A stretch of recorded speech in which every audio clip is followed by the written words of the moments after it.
بسم الله الرحمن الرحيم. الحمد لله رب العالمين، والصلاة والسلام على أشرف الأنبياء وسيد المرسلين نبينا محمد وعلى آله وصحبه أجمعين. أما بعد، عمل اليوم والليلة کتاب کا آج اگلا درس جس میں ہم 5ویں حدیث بیان کریں گے. مصنف حافظ ابن حجر العسقلانی رحمہ اللہ بیان کرتے ہیں، لکھتے ہیں: الحدیث الخامس، 5ویں حدیث. عن عبد الله بن مسعود رضی اللہ عنہ قال كان النبي صلی اللہ علیہ وسلم اذا امسى قال امسينا وامسى الملك لله والحمد لله ولا اله الا الله وحده لا شريك له رب أسألك خير ما في هذه الليلة وخير ما بعدها وأعوذ بك من شر ما في هذه الليلة وشر ما بعدها ربي أعوذ بك من الكسل وسوء الكبر رب أعوذ بك من عذاب في النار وعذاب في القبر وإذا أصبح قال ذلك أصبحنا وأصبح الملك لله أخرجه مسلم. یہ 5ویں حدیث کا متن میں نے کتاب میں سے آپ کے سامنے پڑھا ہے. صحیح مسلم کی یہ روایت ہے. عبداللہ ابن مسعود رضی اللہ عنہما اس کے راوی ہیں کہ اللہ کے نبی صلی اللہ علیہ وسلم شام کے وقت جب مساء کا وقت ہوتا، مساء میں داخل ہوتے ہی یہ ذکر کیا کرتے تھے، یعنی یہ کلمات ادا کرتے: امسینا وامسی الملک للہ. امسینا، اس کا معنی کیا ہے؟ امسینا، ہم مساء میں داخل ہوئے، یعنی ہم نے رات کی یا شام میں داخل ہوئے.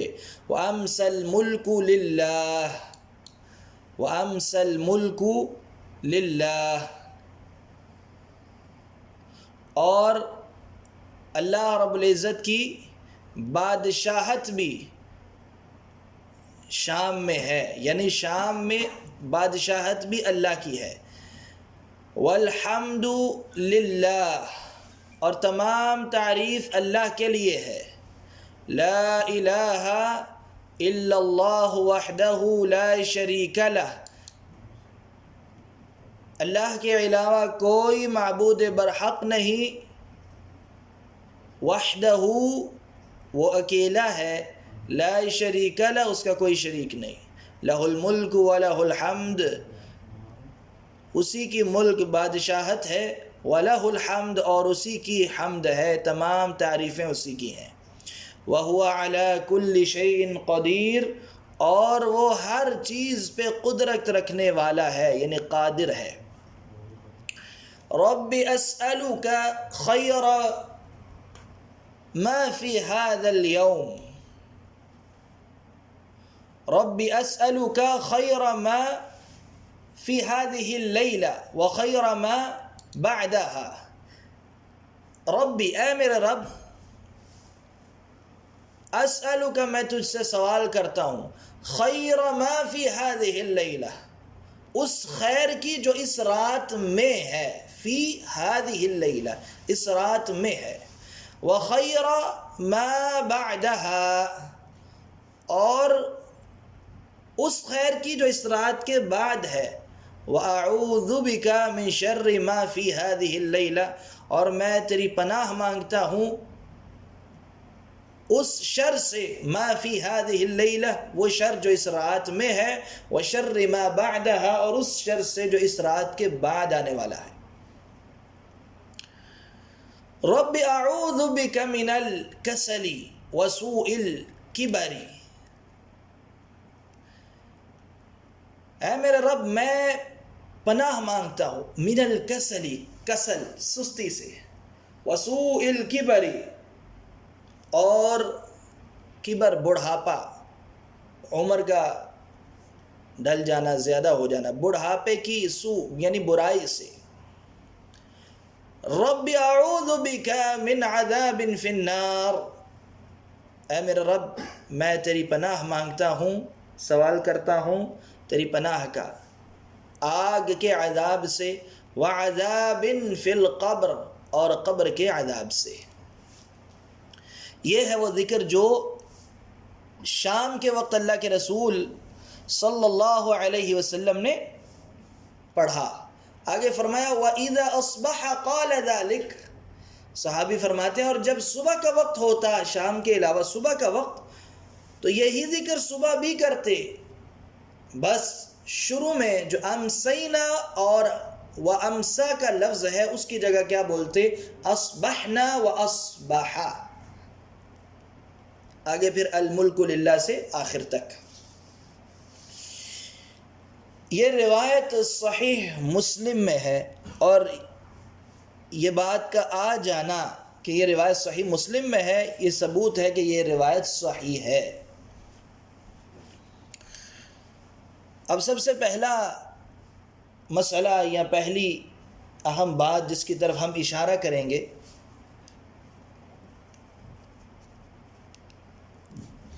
کہ صبح و شام کے جو اذکار ہیں وہ صیغوں کے اعتبار سے، صیغے سے مراد جو الفاظ ان اذکار میں بولے جاتے ہیں، تو ان الفاظ کے اعتبار سے، ان صیغوں کے اعتبار سے صبح و شام کے اذکار دو قسم کے ہیں۔ بعض اذکار ایسے ہیں کہ جن کے لفظ صبح بھی وہی ہیں اور شام کو بھی وہی ہیں، وہی صیغہ صبح بولنا ہے، وہی صیغہ شام کو بولنا ہے، کوئی فرق نہیں ہے۔ جیسے 100 مرتبہ صبح بولنا ہے سبحان اللہ وبحمدہ، اسی طرح شام کے لیے بھی سبحان اللہ وبحمدہ، کوئی فرق نہیں۔ سید الاستغفار جو پہلا ہم نے درس میں یا غالباً دوسرے درس میں، پہلی حدیث میں دوسرے درس میں روایت پڑھی تھی، تو سید الاستغفار کا جو پورا صیغہ ہے، جتنے الفاظ ہیں وہ صبح بھی وہی ہیں، شام کو بھی وہی ہیں، صبح اور شام کے الگ الگ نہیں، ایک لفظ کا بھی فرق نہیں۔ تو یہ وہ اذکار ہیں جو صبح اور شام کے لیے ایک ہی صیغہ ہے، لیکن بعض اذکار ایسے ہیں جن میں صبح کے لیے کچھ الفاظ مختلف ہیں اور رات میں یا شام میں جب پڑھیں گے تو کچھ لفظ الگ ہیں، اور اس کی سب سے بڑی مثال یہی ذکر جو اب ہم حدیث نمبر 5 میں پڑھ رہے ہیں کہ جب رات ہوگی، شام، رات سے مراد شام، شام میں جب ہم اسے پڑھیں گے تو ہم کہیں گے امسینا، مسا کا ذکر کریں گے، وَأَمْسَى الْمُلْكُ لِلَّهِ، امسینا وَأَمْسَى، یہ دو مسا کا ذکر آ رہا ہے، دونوں لفظ شام میں پڑھے جائیں گے۔ جبکہ جب صبح یہ ذکر پڑھا جائے گا تو صبح میں داخل ہو رہے ہیں تو صبح کے داخل ہونے کا ذکر کرنا ہے، تب مسا کا ذکر صبح نہیں کرنا، بلکہ اس کو تبدیل کر کے کیا کہنا ہے؟ اصبحنا واصبح الملک للہ۔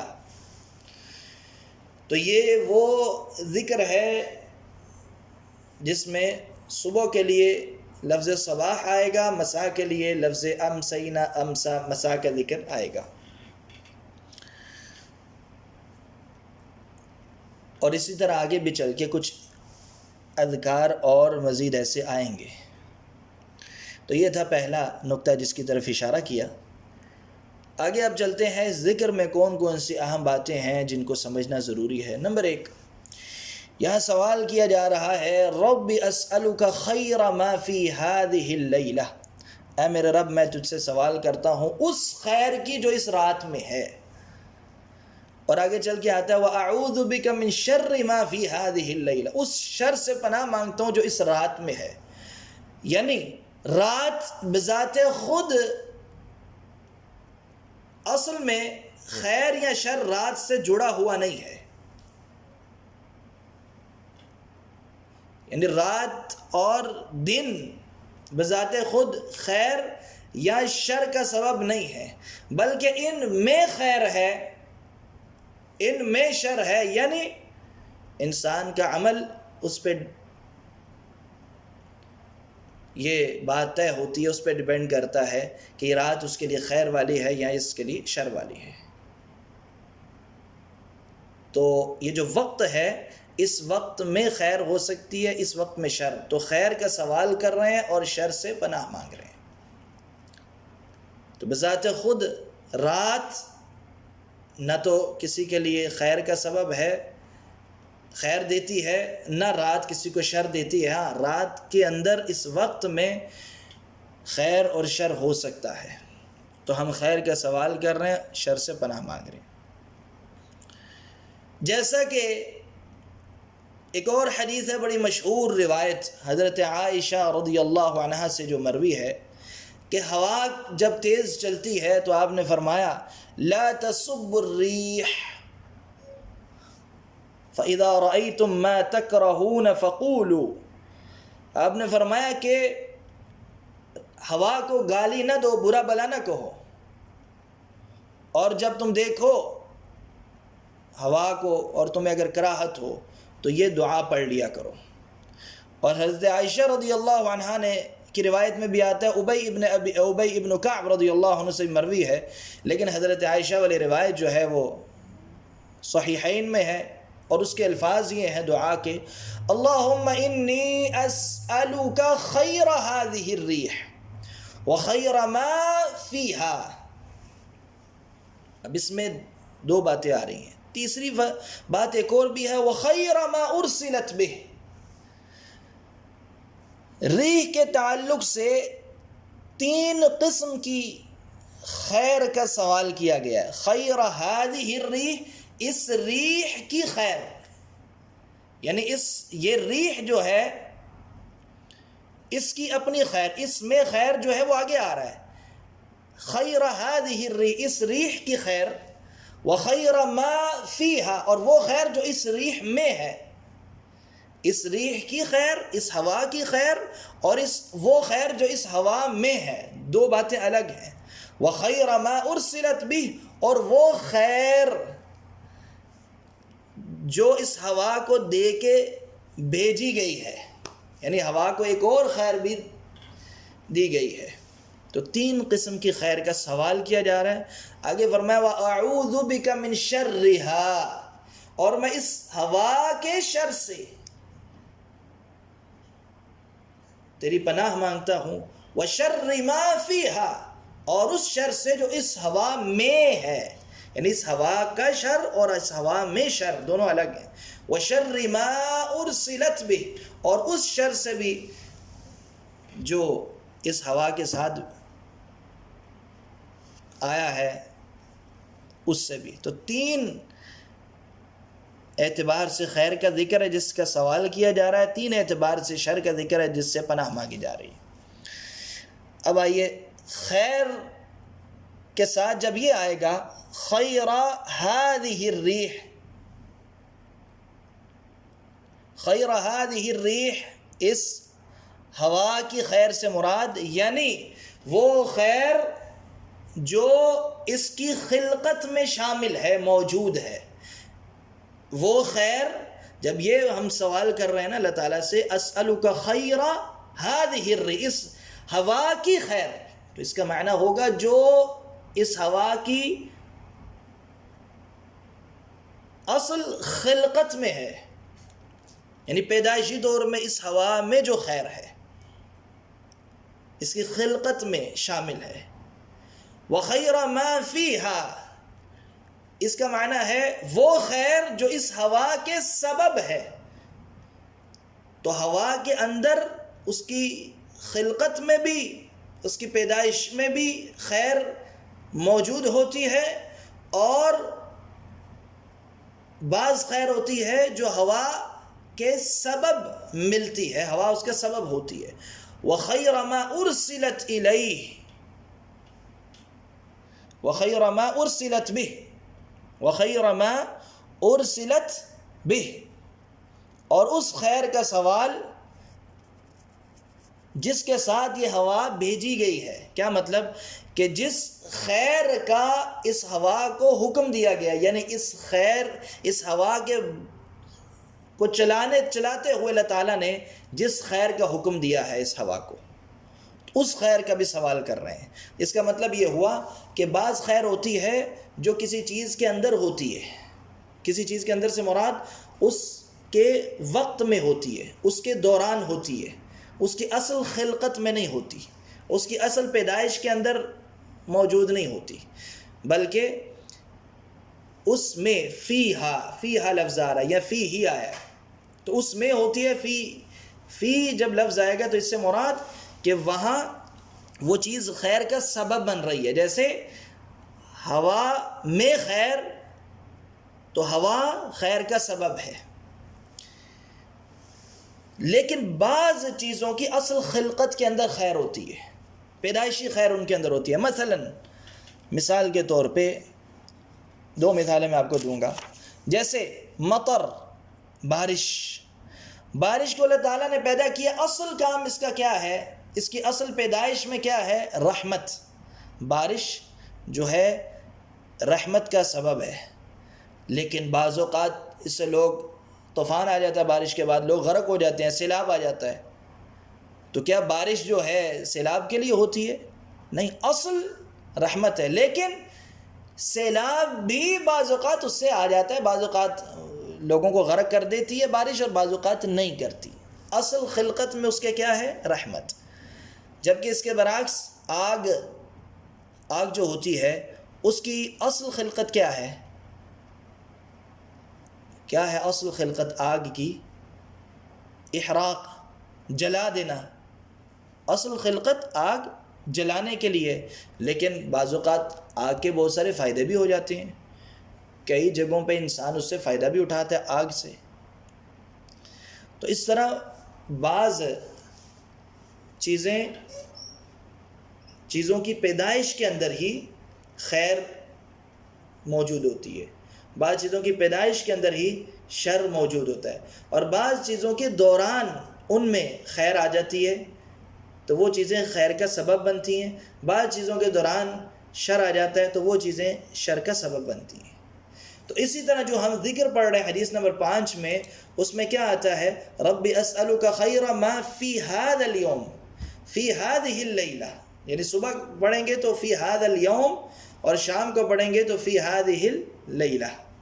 تو کیا مطلب ہوگا کہ اس دن کے دوران جو خیر ہے یا اس دن کے دوران جو شر ہے تو اس سے پناہ مانگتا ہوں، اس رات کے دوران جو خیر ہے یا اس رات میں جو کوئی میرے پاس شر کسی سبب سے اس وقت میں آ سکتا ہے، اس سے پناہ مانگتا ہوں۔ جبکہ دن اور رات کی اصل خلقت میں خیر اور شر نہیں ہے، دن اور رات کی اصل خلقت میں خیر یا شر نہیں ہے، بلکہ ہمارے کچھ اعمال کی وجہ سے دن میں ہمیں خیر ملتی ہے، کچھ بداعمالیوں کی وجہ سے ہم شر کی طرف جا سکتے ہیں، یا رات میں بھی اسی طرح کچھ اور اسباب ہوتے ہیں جس کی وجہ سے خیر حاصل ہوتی ہے، کچھ اور اسباب ہوتے ہیں جن کی وجہ سے شر کی طرف جاتے ہیں۔ تو یہ تھا مسئلہ خیر اور شر کے حوالے سے۔ یہاں یہ بات بھی میں نے بیان کر دی کہ اگر دن ہوگا تو فی ھذا اللیل کہنا ہے، رب اسألک خیر ما فی ھذا اللیل، ہادی کی جگہ ھذا اور اللیلہ کی جگہ الیوم، دن ہوگا تو الیوم آئے گا، ما فی ھذا الیوم، اور اسی طرح واعوذ بک من شر ما فی ھذہ اللیلہ کی جگہ ھذا الیوم۔ جبکہ رات میں، شام میں امسینا وامسی الملک للہ، اور آگے چل کے رب اسألک خیر ما فی ھذہ اللیلہ، آگے واعوذ بک من شر ما فی ھذہ اللیلہ۔ تو صبح کے ساتھ یوم کا ذکر آئے گا اور امسا کے ساتھ، امسینا کے ساتھ اللیلہ کا ذکر آئے گا۔ اب جب ایک بندہ صبح یہ ذکر کرتا ہے اصبحنا واصبح الملک للہ، اللہ تعالیٰ کی توحید کے اقرار کرتا ہے، اور پورے دن کے لیے، صرف صبح کے لیے نہیں، صبح مانگ رہا ہے، صبح یہ ذکر کر رہا ہے، لیکن خیر مانگ رہا ہے صرف صبح کے لیے نہیں، پورے دن کے لیے، اور شر سے پناہ مانگ رہے صرف صبح کے شر سے نہیں، صبح کے دوران جو شر ہے اس شر سے نہیں بس، بلکہ پورے دن کے دوران اگر کوئی شر ہے تو اس سے پناہ مانگ رہا ہے۔ تو اس دن پورے کا پورا دن اور دن کے بعد پورے کا پورا دن خیر مانگ رہا ہے، اور اسی طرح پورے دن کے شر سے پناہ، اور پورے دن کے بعد جو شر ہے اس سے بھی پناہ۔ اسی طرح جب رات کو یہ ذکر کرے گا امسینا و امسل ملک للہ، تو اس میں پوری رات کی خیر، پوری رات میں جو خیر ہے، ما فی ہذہ اللیلہ، پوری رات، خالی مساء والی رات نہیں، بلکہ مساء میں یہ ذکر کر رہا ہے، اور مساء گزرنے کے بعد باقی رات میں بھی جو خیر ہو سکتی ہے اس کا سوال کیا جا رہا ہے۔ وَخَيْرَ مَا بَعْدَهَا، اور اس رات کے بعد بھی جو خیر ہے اس کا سوال کیا جا رہا ہے، اور پناہ مانگی جا رہی ہے اس شر سے جو پوری رات میں یا رات گزرنے کے بعد بھی ہو سکتا ہے، اس سے پناہ مانگی جا رہی ہے۔ آگے ہے رب اعوذ بک من الکسل، سستی سے پناہ مانگی جا رہی ہے۔ سستی کیا واقعی کوئی بہت خطرناک چیز ہے؟ یعنی ہم سست ہوتے رہتے ہیں، سستی واقعی انتہائی خطرناک چیز ہے، اس سے پناہ مانگی ہے۔ اس کا مطلب پناہ مانگنے سے ہی اندازہ ہو جانا چاہیے کہ سستی اگر ہوگی، سستی آئے گی، بے شمار خیر والے کاموں سے ہم دور رہیں گے، بے شمار خیر والے کاموں سے ہم دور ہو جائیں گے۔ تو سستی بہت بڑی رکاوٹ ہے خیر کے کاموں میں، اللہ تعالیٰ کی عبادت میں، ذکر و اذکار میں، ایک دوسرے کے حقوق پورے کرنے میں۔ سستی کی وجہ سے بے شمار کام ہم دن اور رات میں نہیں کر سکتے۔ تو اس لیے اسی بات سے اندازہ لگایا جا سکتا ہے کہ صبح و شام کے اذکار میں یہ دعا کی جاتی ہے، رب اعوذ بک من الکسل، اے میرے رب میں تیری پناہ مانگتا ہوں سستی سے، وسوء الکبر، اور بڑھاپے کی برائی، یعنی جوانی کی برائی سے زیادہ خطرناک ہے بڑھاپے کی برائی، اس لیے کہ جوانی میں بندے کا خون جوش مار رہا ہوتا ہے، نئی نئی جوانی ملتی ہے بندے کو، اگرچہ اس کے اندر بھی برائی سے بچنا اور اللہ تعالیٰ کی عبادت اور فرما برداری میں جوانی گزارنا یہ بڑا ہی فضیلت والا کام ہے۔ جوانی میں بندہ برائی کے قریب ہوتا ہے، اس لیے اس کے برعکس نیکی اگر جوانی میں کی جائے تو اس کا اجر بہت ہی زیادہ ہے، اور اس کے بارے میں آپ نے پڑھا ہوگا حدیث میں کہ 7 لوگ جو عرش کے سائے میں ہوں گے، ان میں ایک نوجوان بھی ہوگا جس نے اپنی جوانی اللہ تعالیٰ کی عبادت میں گزاری ہوگی۔ اور جب بڑھاپا آ جاتا ہے تو بندہ برائی سے دور ہوتا ہے، سست مطلب ہڈیاں کام کرنے چھوڑ دیتی ہیں، بیمار ہو جاتا ہے، زیادہ حرکت نہیں کر سکتا، موت کے قریب جاتا ہے، موت کو یاد کرتا ہے، زندگی کا بڑا حصہ گزار چکا ہے، تو اب اسے اللہ کرنا چاہیے، اللہ تعالیٰ کی عبادت کرنی چاہیے، اپنا اگلی زندگی کا ساز و سامان کی طرف، اگلی زندگی کو بہتر بنانے کی ہی فکر ہونی چاہیے۔ تو بندہ نیکی کے قریب ہوتا ہے اگر فطرت کی نگاہ سے دیکھا جائے، لیکن اگر اس کے برعکس بڑھاپے میں پہنچنے کے باوجود پھر بھی اگر کوئی گناہ کر رہا ہے تو یہ بڑا گنہگار ہوگا۔ اور بعض گناہوں کا ذکر بھی آیا ہے احادیث کے اندر، آپ صلی اللہ علیہ وسلم نے بڑی سخت وعیدیں سنائی ہیں دنیا اور آخرت کے حوالے سے، جو بڑھاپے میں پہنچ کے کچھ بد کرداری والے افعال میں لگ جاتے ہیں، تو بے شمار احادیث ایسی ہیں، اور قیامت کے دن بھی ان کے لیے زیادہ سزا ہوگی، زیادہ اللہ تعالیٰ کی طرف سے محرومیاں ہوں گی، جو بڑھاپے میں پہنچ کے برائی کی طرف لگ جاتے ہیں۔ تو 2 چیزوں سے پناہ مانگی، الکسل سستی، وسوء الکبر بڑھاپے کی برائی۔ رب اعوذ بک من عذاب فی النار، اے اللہ میں آگ کے عذاب سے پناہ مانگتا ہوں۔ اللہ کے نبی نے آگ کے عذاب سے پناہ مانگی ہے۔ ایک مسلمانوں کا بہت بڑا طبقہ ایسا ہے جو بدعقیدگی کے شکار ہے، اور وہ نیک لوگوں کے بزرگوں کے جو واقعات ہیں ان واقعات کو بیان کرتے ہوئے یہاں تک کہہ دیتے ہیں لوگ، بدعقیدگی میں ڈوبے ہوئے لوگ، کہ جو اللہ تعالیٰ سے خالص محبت کرنے والے ہیں، اللہ تعالیٰ کے عشق میں ڈوبے ہوئے ہیں، وہ اگر آگ میں بھی چلے جائیں گے تو تب بھی انہیں اللہ کے عشق کی وجہ سے آگ میں بھی لذت آئے گی، مزہ آئے گا۔ اس قسم کی بات بے شمار بزرگوں کی طرف منسوب کی جاتی ہے۔ عشق معشوقی کے جو یہ قصے اللہ تعالیٰ کے ساتھ جوڑے جاتے ہیں، اس میں یہ بات کہی جاتی ہے۔ جبکہ اللہ کے رسول صلی اللہ علیہ وسلم کیا دعا کرتے تھے صبح اور شام؟ رب اعوذ بک من عذاب فی النار، اے اللہ میں آگ کے عذاب سے تیری پناہ مانگتا ہوں۔ تو آگ کا عذاب کوئی کھیل تماشا نہیں ہے۔ وعذاب فی القبر، آگ کا عذاب تو آخرت میں ہے ہی، لیکن قبر کا عذاب بھی ہے۔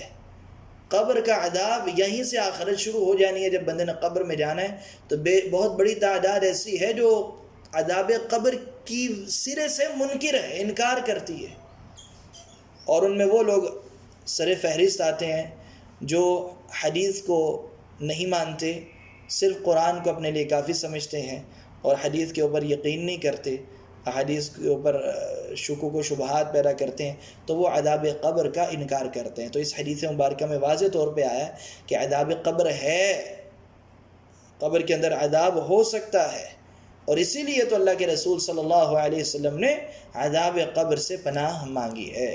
تو یہ تھا آج کا درس حدیث نمبر 5 کے حوالے سے، جس میں یہ ذکر کرنا ہے۔ اللہ رب العزت سے دعا ہے اللہ تعالی ہمیں عمل کی توفیق عطا فرمائے۔ وصلی اللہ علی نبینا محمد وعلی آلہ وصحبہ اجمعین۔